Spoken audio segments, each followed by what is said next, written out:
ಇನ್ನು ಬೆಂಗಳೂರಿನಲ್ಲಿ ವಿಂಗ್ ಕಮಾಂಡರ್ನಿಂದ ಹಲ್ಲೆ ಪ್ರಕರಣಕ್ಕೆ ಸಂಬಂಧಪಟ್ಟಂತೆ ಘಟನೆಗೆ ವಿಷಾದವನ್ನು ವ್ಯಕ್ತಪಡಿಸಿದೆ ಭಾರತೀಯ ವಾಯುಪಡೆ. ಮಾಧ್ಯಮ ಪ್ರಕಟಣೆಯನ್ನ ಹೊರಡಿಸಿದೆ ಭಾರತೀಯ ವಾಯುಪಡೆ. ಹಲ್ಲೆಯಲ್ಲಿ ವಾಯುಪಡೆಯ ಅಧಿಕಾರಿ ಭಾಗಿಯಾಗಿದ್ದು ವಿಷಾದಕರ ಅಂತ ಮಾಧ್ಯಮ ಪ್ರಕಟಣೆಯಲ್ಲಿ ಹೇಳಿದೆ. ಘಟನೆಯ ತನಿಖೆಗೆ ವಾಯುಸೇನೆ ಎಲ್ಲಾ ರೀತಿಯಲ್ಲೂ ಕೂಡ ಸಹಕಾರವನ್ನ ನೀಡಲಿದೆ ಅಂತ ಹೇಳಿದೆ. ಕಾನೂನಾತ್ಮಕ ತನಿಖೆಗೆ ಸಂಪೂರ್ಣ ಸಹಕಾರ ಇದೆ ಅಂತ ಐಎಎಫ್ ಮೀಡಿಯಾ ಸ್ಟೇಟ್ಮೆಂಟ್ ನಲ್ಲಿ ಹೇಳಿರೋದು. ಘಟನೆಗೆ ವಿಷಾದವನ್ನು ವ್ಯಕ್ತಪಡಿಸಿದ ಭಾರತೀಯ ವಾಯುಪಡೆ. ಹಲ್ಲೆಯಲ್ಲಿ ವಾಯುಪಡೆಯ ಅಧಿಕಾರಿ ಭಾಗಿಯಾಗಿರೋದು ವಿಷಾದಕರ ಅಂತ ಹೇಳಿದೆ. ಜೊತೆಗೆ ಕಾನೂನಾತ್ಮಕ ತನಿಖೆಗೆ ಸಂಪೂರ್ಣ ಸಹಕಾರ ನೀಡಲಾಗುತ್ತೆ ಅಂತ ಕೂಡ ಈ ಸಂದರ್ಭದಲ್ಲಿ ಹೇಳಿರೋದು. ಸೊ ಹೀಗಾಗಿ ಪೊಲೀಸರು ವಿಚಾರಣೆಯನ್ನ ನಡೆಸೋದಕ್ಕೆ ಇದು ಬಹಳ ಇಂಪಾರ್ಟೆಂಟ್ ಆಗುತ್ತೆ. ವಿಂಗ್ ಕಮಾಂಡರ್ ವಿಚಾರಣೆಯನ್ನ ನಡೆಸೋದಕ್ಕೂ ಕೂಡ ಇದೀಗ ಈ ಮೂಲಕ ಐಎಎಫ್ ಸಹಕಾರವನ್ನ ನೀಡುತ್ತೆ ಅನ್ನುವಂಥದ್ದನ್ನ ಈ ಮೂಲಕ ಹೇಳಿದಂತಾಗಿದೆ. ಇನ್ನು ವಿಂಗ್ ಕಮಾಂಡರ್ ವಿರುದ್ಧ ಪ್ರತಾಪ್ ಸಿಂಹ ಕಿಡಿಕಾರಿದ್ದಾರೆ. ಕನ್ನಡಿಗರು ಯಾರ ಮೇಲೂ ಕೂಡ ದಬ್ಬಾಳಿಕೆ ಮಾಡಲ್ಲ, ಕನ್ನಡಿಗರನ್ನ ನಕಾರಾತ್ಮಕವಾಗಿ ಬಿಂಬಿಸಲಾಗ್ತಾ ಇದೆ. ರಾಷ್ಟ್ರೀಯ ಮಾಧ್ಯಮಗಳ ವಿರುದ್ಧವೂ ಕೂಡ ಪ್ರತಾಪ್ ಸಿಂಹ ಈ ಸಂದರ್ಭದಲ್ಲಿ ಕಿಡಿಕಾರಿದ್ದಾರೆ. ಆಕಸ್ಮಿಕ ಅಪಘಾತಕ್ಕೆ ಬೇರೆಯದೇ ಬಣ್ಣ ಕಟ್ಟಿದ್ದಾರೆ. ಘಟನೆಯನ್ನ ವೈಭವೀಕರಿಸುವ ಕೆಲಸವನ್ನ ಮಾಡಿದ್ದಾರೆ. ಈ ರೀತಿಯಾಗಿ ಪ್ರತಾಪ್ ಸಿಂಹ ಅವರು ಹೇಳಿಕೆ ಕೊಟ್ಟಿದ್ದಾರೆ. ಬೈಕಿಗೆ ಟಚ್ ಆಗಿದೆ.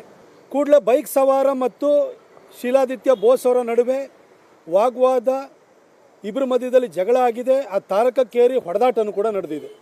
ಇದಾದ ನಂತರ ಶೀಲಾದಿತ್ಯ ಬೋಸ್ ಅವರು ಒಂದು ವಿಡಿಯೋ ಮಾಡಿ, ಸೆಲ್ಫಿ ವಿಡಿಯೋ ಮಾಡಿ, ನನಗೆ ಹೊಡೆದಿದ್ದಾರೆ, ರಕ್ತ ಬರ್ತಾ ಇದೆ, ನಾನು ಕನ್ನಡ ಮಾತಾಡಲಿಲ್ಲ ಅನ್ನೋ ಕಾರಣಕ್ಕೋಸ್ಕರ ನನ್ನ ಮೇಲೆ ಹಲ್ಲೆ ನಡೆದಿದೆ ಅಂತ ಹೇಳಿ ಇಡೀ ಚಿತ್ರಣಕ್ಕೆ ಹೊಸ ಬಣ್ಣವನ್ನು ಕಟ್ಟುವಂಥ ಪ್ರಯತ್ನವನ್ನು ಮಾಡಿದ್ದಾರೆ. ಇದ್ರ ಬಗ್ಗೆ ಸತ್ಯಾಸತ್ಯತೆಯನ್ನು ತಿಳಿದುಕೊಳ್ಳದಲೇ ಇಂಗ್ಲೀಷ್ ಮೀಡಿಯಾದವರು, ಅದರಲ್ಲೂ ನ್ಯಾಷನಲ್ ಮೀಡಿಯಾದವರು, ಕನ್ನಡ ಮಾತಾಡಲಿಲ್ಲ ಅಂತ ಹೊಡೆದಿದ್ದಾರೆ, ಒಬ್ಬ ಏರ್ಫೋರ್ಸ್ ಅಧಿಕಾರಿಗೆ ಹೊಡೆದಿದ್ದಾರೆ ಅಂತೇಳಿ ಹೇಳಿ ಬೆಳಗ್ಗೆಯಿಂದ ಸಂಜೆವರೆಗೂ ಕೂಡ ಬೊಂಬಡಿ ಬಜಾಯಿಸಿದ್ದಾರೆ. ಏನು ಕರ್ನಾಟಕದಲ್ಲಿ ಇಂಥ ಪರಿಸ್ಥಿತಿ ಸೃಷ್ಟಿಯಾಗಿದೆ, ನಾನ್ ಕನ್ನಡಿಗಸ್ ಮೇಲೆ ಹಲ್ಲೆ ಆಗ್ತಾ ಇದೆ, ಈ ರೀತಿ ಭಾಳ ಧರ್ಮಬೋಧೆಯ ಮಾತುಗಳು, ಆಕ್ರೋಶ ಎಲ್ಲ ವ್ಯಕ್ತವಾಗಿದೆ. ಆದರೆ ತದನಂತರ CCTV ಫುಟೇಜನ್ನು ತೆಗೆದು ನೋಡಿದಾಗ ಶೀಲಾದಿತ್ಯ ಬೋಸ್ ಅವರೇ ಬೈಕ್ ಸವಾರನ ಮೇಲೆ ಹಲ್ಲೆ ಮಾಡಿರುವಂಥದ್ದು, ಆತನಿಗೆ ತಾರಾಮಾರ ಹೊಡೆದಿರುವಂಥದ್ದು ಅದರಲ್ಲಿ ಪತ್ತೆ ಆಗಿದೆ. ಇವತ್ತು ಕರ್ನಾಟಕದಲ್ಲಿ, ಅದರಲ್ಲಿ ವಿಶೇಷವಾಗಿ ಬೆಂಗಳೂರಿನಲ್ಲಿ ಎಂತಹ ಪರಿಸ್ಥಿತಿ ಸೃಷ್ಟಿಯಾಗಿದೆ ಅಂತಂದರೆ, ಯಾವುದೇ ರೋಡ್ ರೇಜ್ ಇರ್ಬೋದು, ಕಾರು ಬೈಕು ಟಚ್ ಆಗುವಂಥದ್ದಿರ್ಬೋದು, ಅಥವಾ ಆಟೋದವ್ರ ಜೊತೆ ಜಗಳ ಆಗುವಂಥದ್ದಿರ್ಬೋದು. ಅವರು ಓಲಾನೋ ಉಬರ್ನಲ್ಲಿ ಆಟೋ ಬುಕ್ ಮಾಡಿರ್ತದೆ, ಅವ್ರು ಬರೋದು ಲೇಟ್ ಆಗುತ್ತೆ, ಎಲ್ಲ ರ್ಯಾಪಿಡೋ ಬುಕ್ ಮಾಡ್ಕೊಂಡು ಸಡನ್ನಾಗಿ ಹೋಗ್ತಾರೆ, ಅಷ್ಟರೊಳಗಡೆ ಅವ್ರು ಬರ್ತಾರೆ. ಈ ಕಸ್ಟಮರ್ಸು ಮತ್ತು ಈ ಸರ್ವಿಸ್ ಪ್ರೊವೈಡರ್ಸ್ ಯಾರಿದ್ದಾರೆ ಅವ್ರ ಮಧ್ಯದಲ್ಲಿ ಜಗಳ ಆಗುತ್ತೆ. ಇದು ಯಾವುದೇ ವಿಚಾರ ಬಂದಾದ ಕೂಡಲೇ ನಾನ್ ಕನ್ನಡಿಗಸ್ ಮೇಲೆ, ಕನ್ನಡೇತರರ ಮೇಲೆ, ಅದರಲ್ಲೂ ವಿಶೇಷವಾಗಿ ನಾರ್ತ್ ಇಂಡಿಯನ್ಸ್ ಮೇಲೆ ದಬ್ಬಾಳಿಕೆ ನಡೀತಾ ಇದೆ. ಅವ್ರಿಗೆ ಕನ್ನಡ ಮಾತಾಡೋಕ್ಕೆ ಬರಲ್ಲ ಅಂತೇಳಿ ಹೇಳಿಬಿಟ್ಟು ಅವ್ರ ಮೇಲೆ ಅವಾಚ್ಯ ಶಬ್ದಗಳಿಂದ ನಿಂದಿಸ್ತಾರೆ, ಹೊಡಿತಾರೆ.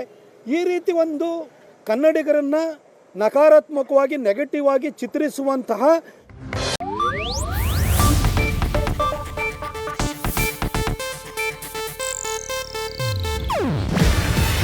ಇದು ಏಷ್ಯಾನೆಟ್ ನ್ಯೂಸ್ ನೆಟ್ವರ್ಕ್ ಪ್ರಸ್ತುತಿ. ನೀವು ನೋಡ್ತಿದ್ದೀರಾ ಏಷ್ಯಾನೆಟ್ ಸುವರ್ಣ ನ್ಯೂಸ್.